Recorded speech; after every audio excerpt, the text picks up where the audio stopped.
Who is this vampire to you? He's your king.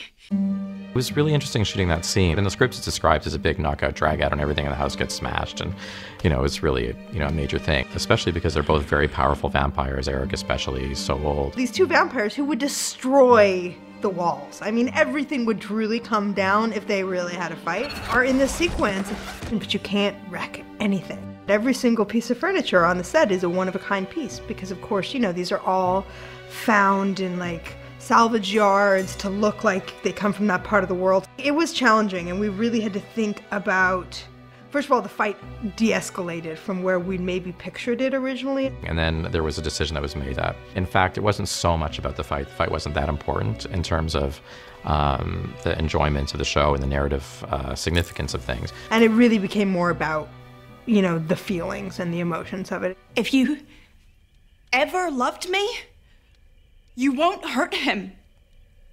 In this episode, a lot of people are channeling other people. It's always nice when there's a big contrast between the characters as we know them, and then once they get inhabited by some other persona, they become something completely different. So for the actors, it's a great opportunity. They get to show two completely different things. This was one of the most fun things in the episode for me, I think, was Sam Trammell channeling Tommy. It was interesting beforehand in our discussions about how he was going to do that exactly, because we weren't going to do anything physical to make that happen. It all had to be internal. Hey, Jimmy! Table 8's got no setups. Come on, this ain't rocket science.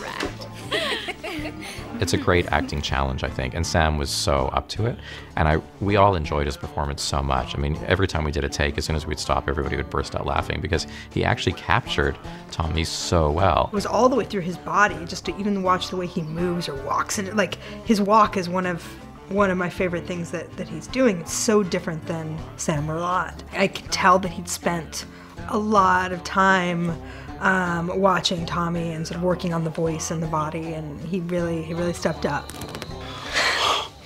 There's a scene at towards the end of the episode where Lafayette discovers that he is actually a medium, and it's Don Bartolo who shows him what he really is. Te demoraste bastante.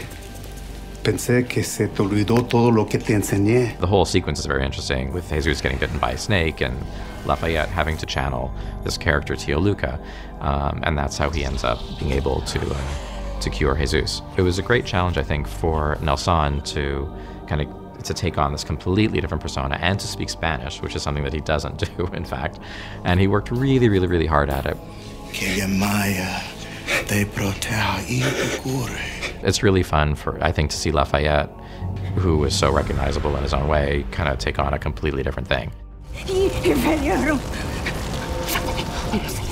We were talking about it, Jeremy Podeswa and I, and we were saying probably we'll never get the opportunity again to shoot zombie vampire priests on fire. And maybe that's a good thing. From a production point of view, it's a very big thing, and lots of special effects and visual effects and stunts and all that stuff. It's very challenging to work with fire. Once you light people on fire, you have about 10 seconds to film, and you can't really do it again. It's all this build-up and preparation for hours and hours and weeks, frankly, of figuring out how you're going to do it, and then it's over in 10 seconds. In terms of the story part, I think the scariest thing we could ever do to vampires is take away their free will. It's terrifying, which is why witches are a great threat. They may look like middle-aged women with beaded curtains and, a lot of incense, but they're deadly.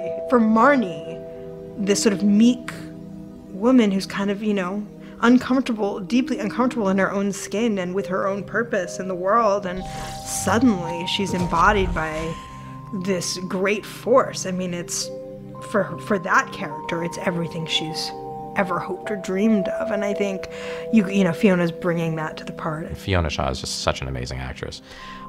She's really a genius, I think, and it takes very little for her to indicate what's happened to her, and right away that she's possessed by some other spirit in the way that she carries herself and the small vocal inflections and things that she does, and she's suddenly Antonia.